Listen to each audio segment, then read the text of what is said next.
Aloha guys, this is scubachris. I've been using my Okuma Surf 8K now for a very long time. I've had this reel maybe 6 or 7 months before it was officially released. I've been testing this reel out in the field, and I've been working really hard. I had two of them. Unfortunately, I never cleaned them, and one of the problems I just noticed is that the handle will not come off because after all that usage in the salt, the salt spray eventually worked its way in. So let's see if we can clean this reel up and take care of this handle. First thing I'm going to do is I'm going to take the spool off.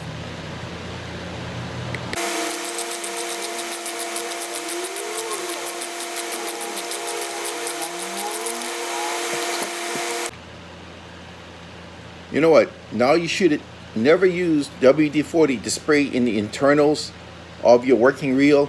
But what I do use the WD-40 for is breaking down the outside, taking off all the oil and other salted areas on the outside.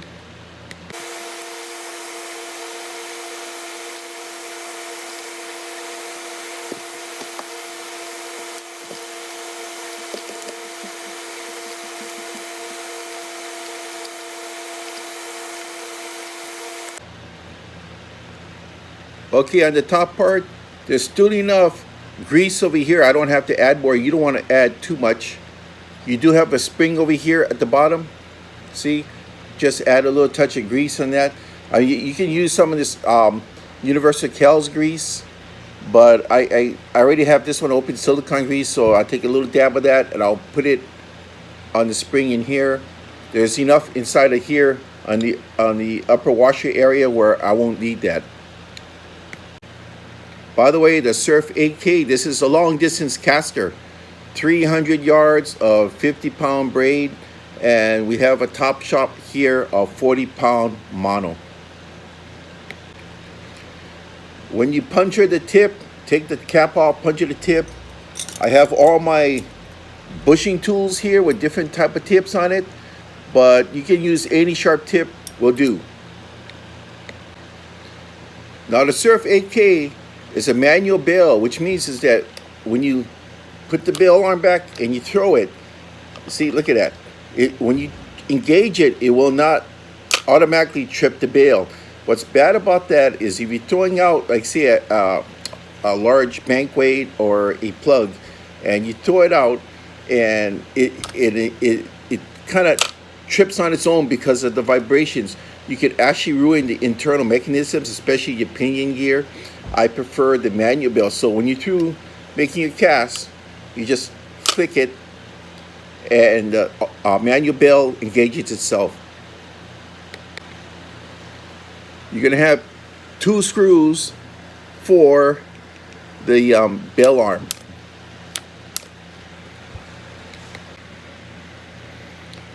All right, your bail arm assembly. You don't want to take this off because there's a wire on this side. See what the plastic guard is? Not the other side, but the plastic guard here is there's a wire that sticks up, all right, into a metal nut over here. If you don't take this off with enough and keep the pressure on, it will pop off and fly away. Okay, I used to work on reels like this, so I kind of know what I'm talking about. So what you're going to do is you're going to see that right there. We're going to take this off, but you notice I have my thumb and my index finger keeping the base of the bail arm down, okay? So we got this off. We're gonna put some Corrosion X inside of this. That's it, just one drop. I mean, we're not gonna internally open this up, but we're gonna hit the points that we can hit. This one here, you really don't have to do anything if you don't see much corrosion around it, because this just holds the plastic plate on, that one there. So And we're going to do the same thing to this side here. This is the other attachment for the bail arm. See?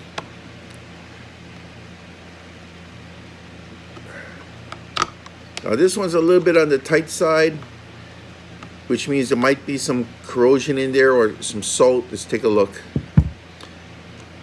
Nope. Alrighty. So we're going to take some of our Corrosion X, put a drop. That's it. This is all part of preventive maintenance of your reel. There was a time where when Phillips Fishing Supplies was in operation, my friend Philip Mirafuentes owned that shop in Honolulu, Hawaii. I did so much trolling back then. I knew how to work on my reels.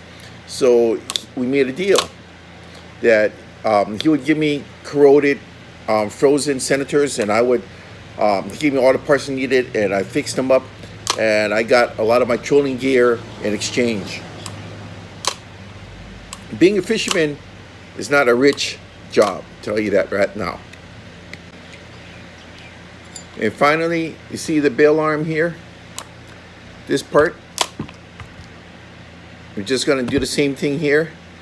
Now this one here, I don't like to take off fully. I'm just going to loosen it, so there's going to be a gap there.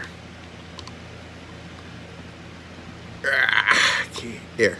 Make sure you put a lot of pressure on this going downwards, because you don't want to strip these heads. Okay.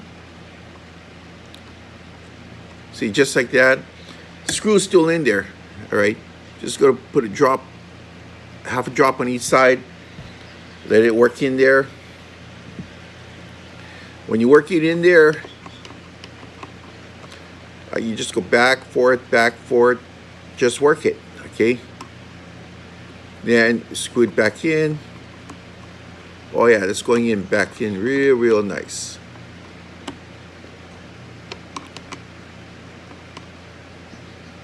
You put a lot of pressure going down, and you just give it a quarter turn. That's it.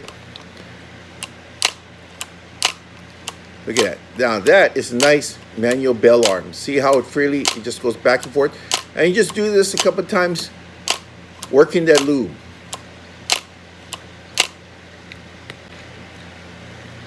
This is the problem I told you before, because I've been using this for over a year, because I'm a product tester. I've been testing this way before it was released.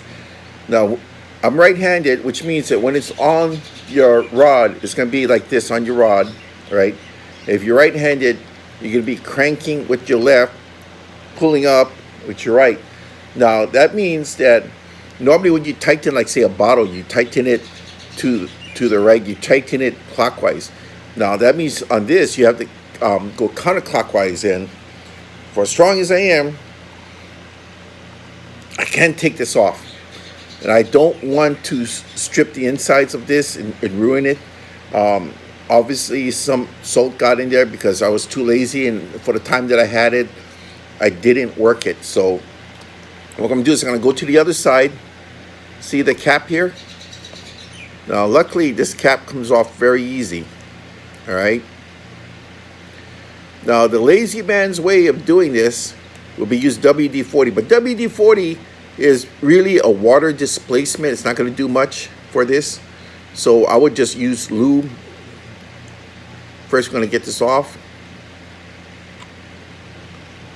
Okay, got it off.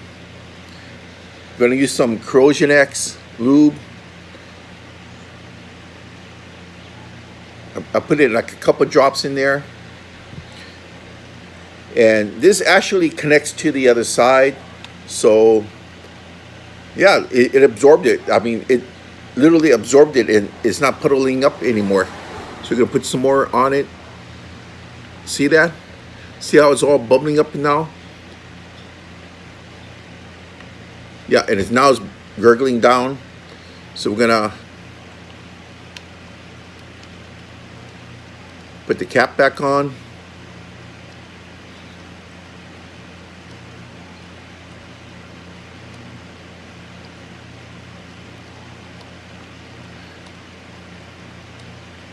Now what I'm going to do is I'm going to leave this reel sitting on my table here overnight in this position. Now what I want to do is I want to get that loop to come down to the handle assembly here, all right, and really soak into it and see the connections there, and as well as here. I'm also going to drop some lube in there, and like so. So I'm just going to let that sit. See, I got lube right in here. Now I'm going to let this sit overnight like this, and hopefully tomorrow morning I can break this off. Thanks. I think I almost forgot my spool cap in the middle. Put a couple drops in there. Pull the spool off. I just put in a couple drops here, let it run down. Okay.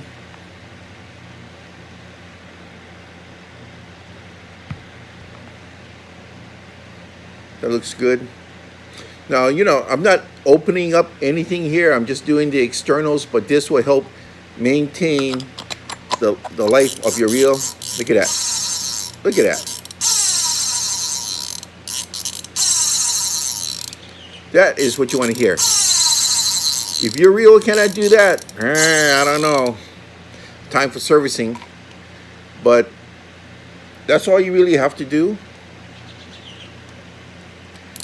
Doesn't take much to maintain it. And what I also do is on my last cast, when I'm down fishing, when I'm bringing in my line, what I do when this is on the rod and I'm bringing it in and I'm cranking this, I have the rod between my legs, I'm cranking this hand, and I'm feeling this, I'm pinching the line and feeling the line coming back in.